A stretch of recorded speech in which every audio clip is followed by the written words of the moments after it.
Hivernage, mousson, saison sèche. Même en Afrique, il existe des périodes de l'année où les températures sont plus fraîches et les enfants ainsi que les adultes peuvent s'enrhumer facilement.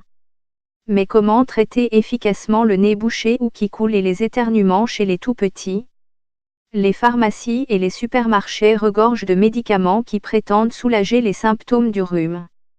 Cependant, il existe peu de preuves de leur efficacité, selon une étude du BMJ, ex-British Medical Journal, sur les médicaments anti-rhume vendus sans ordonnance.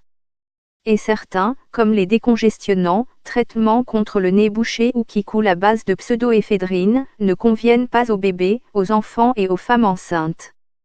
Le rhume peut provoquer mal de gorge, toux, nez bouché, élévation de la température et éternuement, mais au bout d'une semaine environ, ces symptômes devraient disparaître d'eux-mêmes. En réalité, il n'y a pas de remède magique. Lire aussi, un régime pour vivre plus longtemps. Les cafards, c'est bon pour la santé. Les effets nocifs du porno en ligne. Les parents devraient essayer d'utiliser des solutions nasales salines, lavement du nez avec une solution à base d'eau de mer ou concentrée en sel chlorure de sodium, c'est ce qu'a déclaré le Dr Rahul Chaudhary, pédiatre consultant et porte-parole du Collège royal britannique de pédiatrie et de santé de l'enfant. Ils peuvent être achetés en pharmacie sous forme de gouttes ou de spray. La solution d'eau salée aide à dégager le mucus du nez et réduit la sensation de nez bouché.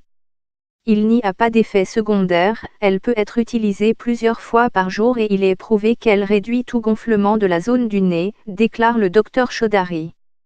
En dehors de cela, le paracétamol est utile pour faire baisser la fièvre mais il ne permet pas de soulager un nez bouché. Les décongestionnants ne conviennent pas aux enfants de moins de 12 ans, selon le National Health Service, NHS, l'agence de santé publique du Royaume-Uni, en raison du risque d'effets secondaires, tels que la somnolence et les douleurs à l'estomac.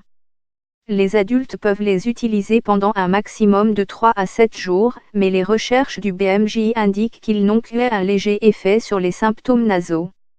Ils peuvent aider à soulager les nez encombrés ou bouchés, ce qui aide à dégager les voies respiratoires. Cependant, ils augmentent également le risque de maux de tête et d'insomnie, entre autres effets secondaires, et leur utilisation pendant trop longtemps peut entraîner une obstruction nasale, nez bouché, chronique.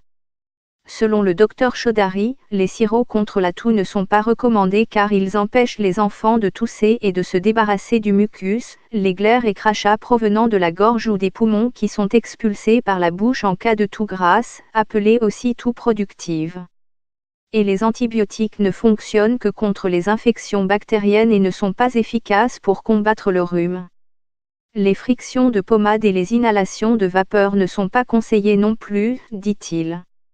Il n'y a pas vraiment de recherche sur l'efficacité de ces remèdes. Les pratiques suivantes n'ont pas été étudiées chez les enfants ou ne sont pas efficaces. Selon le NHS, il n'est pas non plus établi que les compléments alimentaires tels que la vitamine C, le zinc ou l'ail préviennent les rhumes ou accélèrent la guérison. Quand emmener l'enfant chez le médecin? Prenez rendez-vous avec votre médecin. Si votre enfant, Steve Ludwin, l'homme qui s'injecte du venin de serpent, gardez l'enfant hydraté en lui faisant boire beaucoup d'eau et gardez-le au chaud pour le protéger du rhume. Le rhume est généralement causé par des virus qui se transmettent facilement d'une personne à l'autre, en particulier chez les plus jeunes. Vous pouvez éviter que votre enfant prenne froid en lui lavant les mains régulièrement à l'eau chaude et au savon et en veillant à ce qu'il ne se touche pas les yeux ou le nez au cas où il aurait été en contact avec le virus. Utilisez des mouchoirs jetables pour piéger les microbes et mettez-les à la poubelle le plus rapidement possible.